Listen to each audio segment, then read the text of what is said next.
Welcome friends to Granny's GodPod number 41.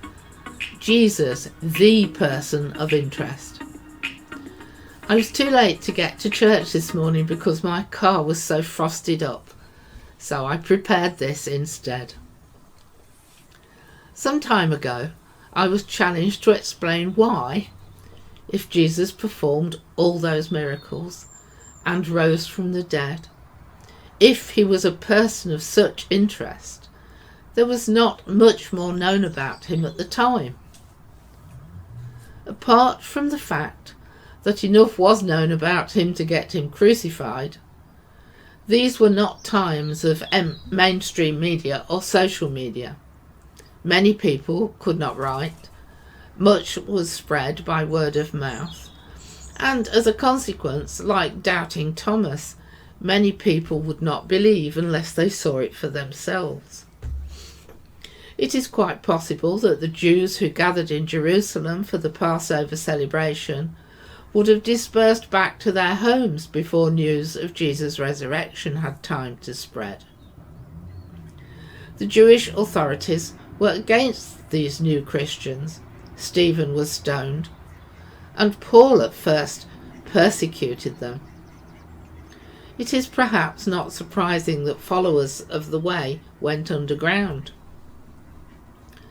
Christians were persecuted throughout the first couple of centuries, and the Roman Emperor Diocletian attempted to burn every copy of the Bible at the beginning of the 4th century. Yet only 10 years later, in 313 AD, the Roman Emperor Constantine the Great ended all persecution and declared toleration for Christianity. Later that century, Christianity became the official state religion of the empire. So why did Jesus arrive at that particular time in history? If he had come now, there is so much distrust of the news and so much misinformation. I'm sure the message of the Gospels would have been lost in the noise of fake news. But there were two foci at that particular time in history: written language and papyrus. Jews spoke Aramaic or Hebrew, and Gentiles primarily spoke Greek. Jews would have understood some Greek, but most Gentiles would not understand Aramaic or Hebrew. By 100 BC, the Greek alphabet was adopted by the Roman Empire, and the common Greek language known as Koine Greek enabled trade and civic interactions throughout the empire. There is a long history of writing on animal skins. Some Egyptian 4th dynasty texts were written on vellum and parchment. From the 6th century BC, the Assyrians and Babylonians used parchment and vellum as well as cuneiform on clay tablets. Rabbinic texts used parchment scrolls, which they called books, and due to their expense they were well guarded and cared for. Papyrus was a writing material made from the papyrus plant, a reed that grows in the marshy areas around the Nile River. Papyrus was cheaper to produce than prepared animal skin. It was used for the New Testament in the early centuries after the death of Jesus. These texts were often in the form of a codex, where several leaves were bound together, similar to a modern book. The dry climate of Egypt has allowed the preservation of many thousands of fragments of ancient papyrus, including letters and government records. Unfortunately, the method of making papyri of similar quality to the ancient texts has been lost. As well as written language and paper, there was the power of the Roman Empire that allowed Jesus' message to be spread.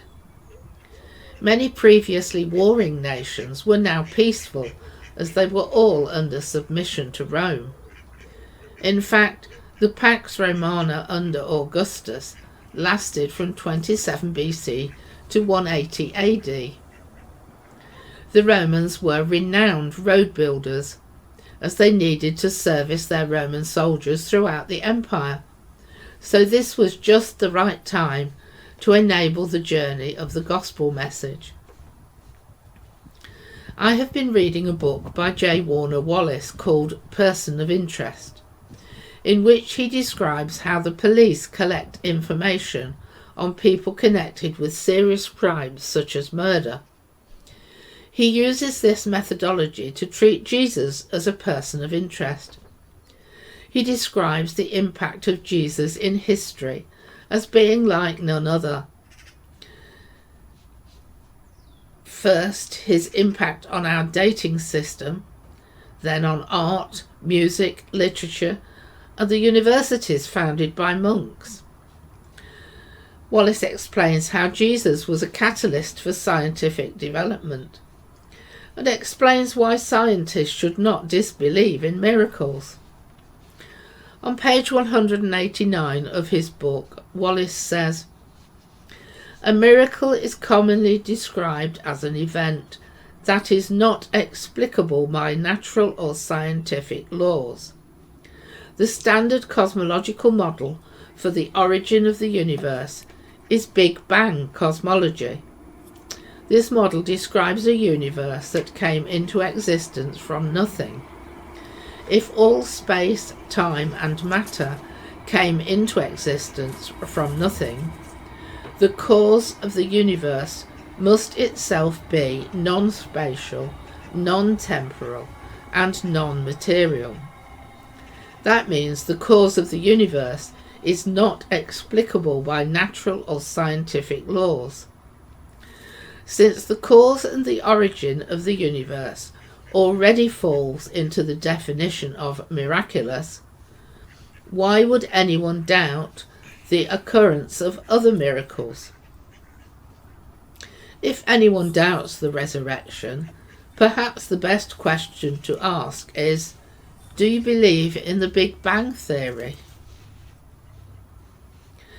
I have also heard the allegation that there were many others named Jesus at the time, even some claiming to be a Messiah. But which of them were known as Yeshua ben Yehoseph, Jesus son of Joseph, or Yeshua Nazariah, Jesus of Nazareth? How many were born in Bethlehem? And did any of these others become a person of interest throughout history and throughout the world? Well, that's all for today, friends. Don't forget to subscribe. It is free. See you next time. Later.